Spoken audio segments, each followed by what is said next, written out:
Guess not all of Vesemir's teachings have receded into oblivion. A witcher can forget to eat, to drink, to breathe even. But a witcher never ever forgets to care for his blade. Yeah, I used to repeat that incessantly. Never tired of doing it either. What creature was it? Huh? Creature? One that gave you the scar over your left eye. It's new. I don't remember it. Souvenir from the cockatrice of Spalna. Another addition to the collection. Nothing special. Yours has healed beautifully, though. Avallac'h. He prepared some special ointments for me. But that was before the curse gripped him. Wonder where he is now.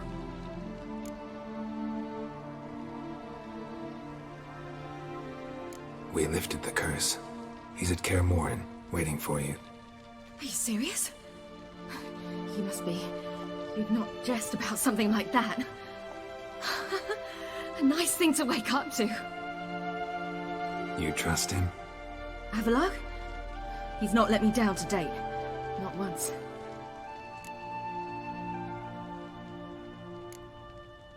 Why exactly is Avallac'h helping you? Sages have never been fond of humans. He doesn't do it for me. It's about my power. As if it could ever be about anything else.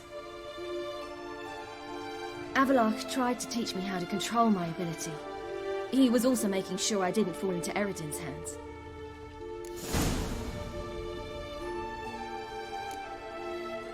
What's Eredin after? What's he want from you? What everyone wants. Control of my powers. His homeworld faces annihilation. Eredin's decided to invade ours. Brilliant, wouldn't you say? Can't achieve much on his own, so he needs to bring an army. Except his navigators can't possibly move him and thousands of NL between planes. Their abilities won't allow it. Whereas yours will. Exactly. And if I die in the process, well, that's a necessary sacrifice. How'd you ever start traveling with Avallac'h? As soon as I'd left you and Yen on the Isle of Avalon, I found myself pursued. Eredin and his Red Riders were on my heels. I fled through many worlds, many times. They came very close to catching me once. It was then that Avallac'h appeared, out of nowhere. He found a portal, and took us to a world where Eredin couldn't find us for, oh, perhaps half a year. The world where Eredin couldn't find you. What was it like? You wouldn't believe me if I told you. Try me. People there had metal in their heads. Waged war from a distance, using things similar to megascopes. And there were no horses. Everyone had their own flying ship instead. Ciri, stop fooling around. Told you wouldn't believe me. We should have stayed there.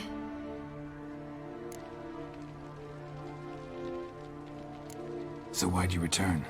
I thought the hunt had lost my scent for good. I thought I was safe. Besides, I wanted to find you. You and Yennefer. You were looking for us, we were looking for you. Times I thought you were just a step away. Other times, felt like I was going around in circles. I'm not surprised. There were times I fled pell-mell headfirst and forward.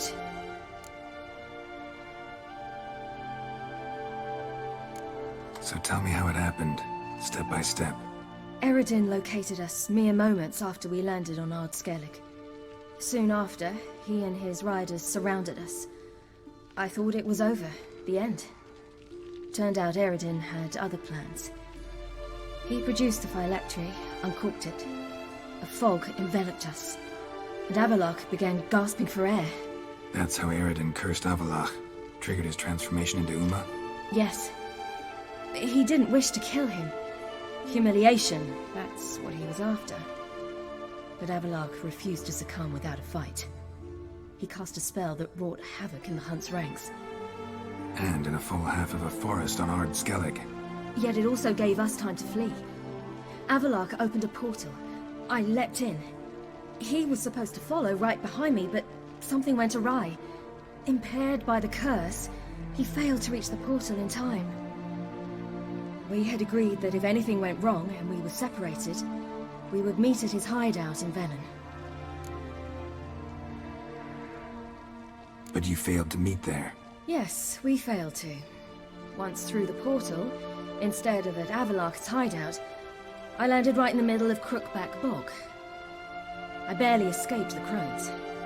And then there was the Baron. You know, he took me hunting. I killed a wild boar with my sword. I heard. A coincidence, really.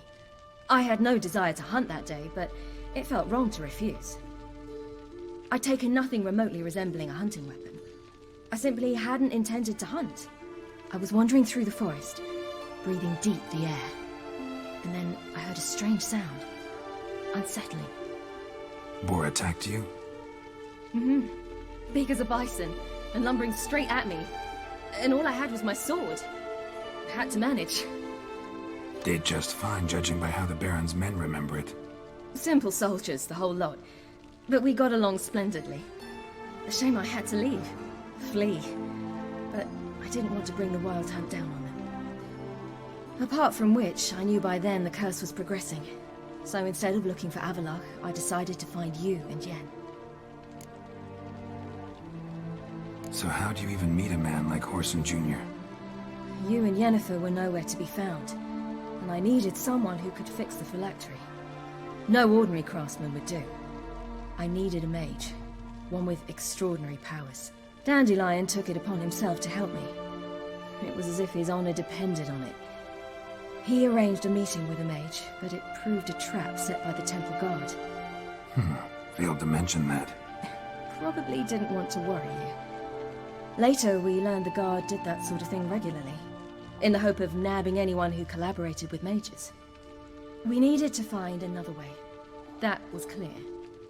Then Dandelion said he knew a man who owned a piece of Novigrad, as he put it, could do more than others. He was certain to know someone who could fix the phylactery. Whoreson Jr. Mm-hmm. I suspected it might not be the best idea, but I was desperate. I had no choice. You suspected right. Whoreson was not the ideal partner in crime. Damned simpleton got it in his head that we cheated him and kidnapped Dudu. Who you promptly freed only to have to flee to Temple Isle. Great idea. We hadn't planned it. Had no time to consider. We just bolted. I didn't even realize the guardsmen were driving me into a trap. Suddenly there I was, and I knew I had to disappear. At once. And that's when you landed back in Skellige. The shore of Hindisfjall. The first pleasant place that came to mind.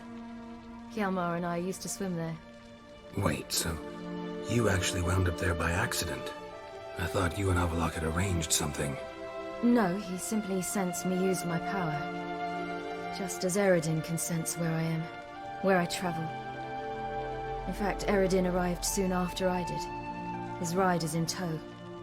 Once again, things happened quickly. Lofoten, the hunt's attack, my flight. And then, dreams. Just dreams.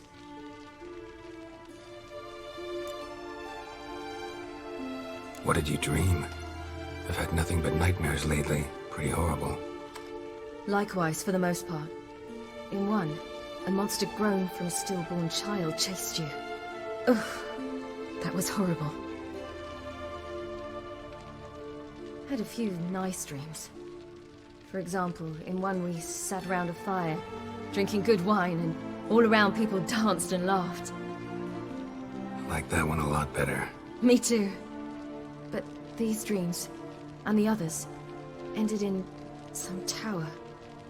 No matter what I dream, in the end, I would enter a tower. Recognize it? Know where it might be? Not sure. I don't think so, but there was something familiar about it. And something terrifying.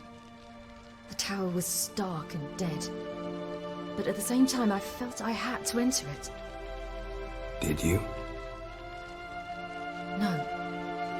dreams all ended with me searching for the entrance. And the last time, instead of the tower, I saw your grizzled face. If not for the scar over your eye, I'd have thought I was still dreaming. I was afraid you were dead. Found some dwarves here. Said they'd try to wake you, but you were cold as ice and you weren't breathing. And yet you came in. Who listens to dwarves these days? Speaking of which, they're probably getting antsy. We should go. Got a boat on the beach. Once we land, we'll head for Kaer Morhen. On horseback. Right. Conventional means of travel. They're just better. Though a portal would be quicker. And draw Eredin to us immediately. Rather not risk it. Besides, I hate portals.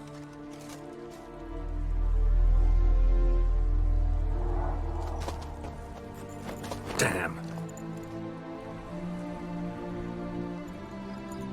Listen, we gotta think of a way to...